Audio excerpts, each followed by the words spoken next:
All right, so this is the story of the first time that I got put on the door, so to speak. It wasn't just me, it was like all the officers that was in there. But for anybody that don't know, like getting put on the door, as far as prison slang goes, means like you get forced to leave the dormitory.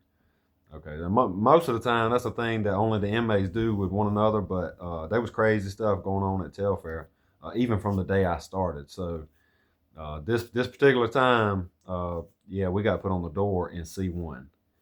Okay, but this is what happened. So I was a CO2. I had just made CO2, so I just been there a little over a year, and it hadn't been maybe a week since I got accepted onto the CERT team. So I already know that I'm going to the CERT team in like 2 weeks from now, from when this incident happened. So I'm down. I'm in the lockdown unit. I'm in the hole. I'm doing showers. I'm feeding chow, doing all the normal things that I do in lockdown. And they call a code one in C building. Okay. So they call a code. It's inmates fighting. It turns out that they wasn't actually fighting yet. They was just standing off in the dorm. Like there was about to be like a gang problem up in there, with knives and all that. Like they was about to go to war. But anyway, so they call the codes. I run down there, and when I come in, it's already the CERT team's already in there. It's already a few people in the building. So I come in and like normal protocol with stuff like that. When you got like everybody lining up out there in the middle of the dorm and they about to start stabbing one another, like the protocol is to lock everybody down once you come into a situation like that. So I come in, the supervisors and the CERT team, and all the officers that are showing up, they're telling everybody to lock down.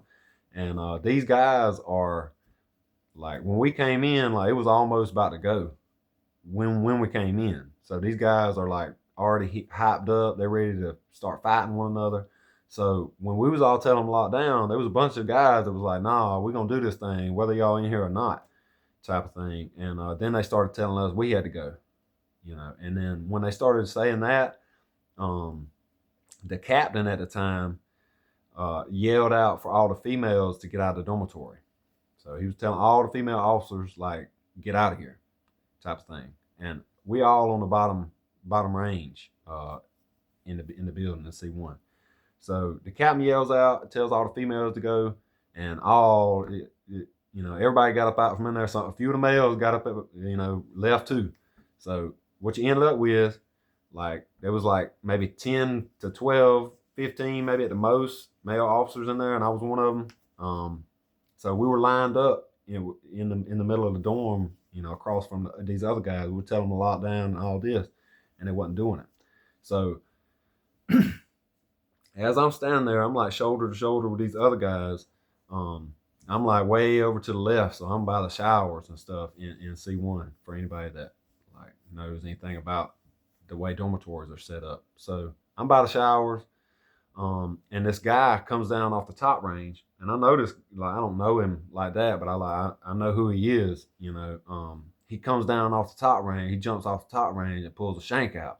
It was a He had a jacket and everything. He pulled it out of a little jacket pocket, and at this time like everything is so tense. Like they're telling us we got to go, and the captain he ain't gave the order to leave yet, so he gave the order for the women to leave. But all of us men were still in there, holding it down and telling them to lock down and stuff. So they ain't do it, and this guy comes up and he pulls a shank. And me and him is he's the guy that's right in front of me. So he pulled the shank out. Now I'm a CO, so I don't have nothing. I don't got no pepper spray. I don't got no taser. I don't even got no baton, no nothing. Like all I got is handcuffs and a radio. So when he jumps down and pulls the shank out, and all these dudes telling us we got to go, and the captain they arguing in the middle, because like I say, I'm on like the edge of this thing. I'm not a supervisor, none of that. So this guy, he jumps down, he pulled the knife out, and when he pulled the knife out, I pulled my handcuffs out, and I shook him like this a couple times because I mean that's the same thing what he was doing with a knife. He wasn't running at me to stab me. He was just saying, like, "Hey, I got this knife," type of thing. So I did the same thing with my handcuffs, and I'm standing there. Everything's tense, man. I just turned 19. I'm up in this dormitory. These guys telling us we got to leave, and but anyway, there was a guy in the middle. His name was Bell. Shout out to Bell, man, Sir Bell. He's one of the best officers that I ever knew. But Anyway, he was arguing with this guy in the middle that was one of the main guys that was telling us like we had to leave. And when he was arguing with this guy, like the guy acted like he was gonna charge him, and then Bell's a big guy, man. Bell pulled his baton out and extended it, right? So when he extended, because it's one of these expandable batons, when he extended it out, he did it so hard that the end section shot out the baton on the floor in there. Hard, like it shot across there. Nobody even really know what it was. Like he didn't even know what it was until after the fact. But when it did that, like we're already lined up like a standoff type of thing. So when he did that and that piece of baton flew across the floor in there, I think it might even hit one of the dudes in the leg or something like that. But when he did that, I wasn't looking that way. Man, it almost went so sideways in there because like everybody jumped, and me and this guy jumped toward each other. We just it didn't go all the way. There was people yelling like, whoa, whoa, whoa type of thing. And so we standing there, we on the line.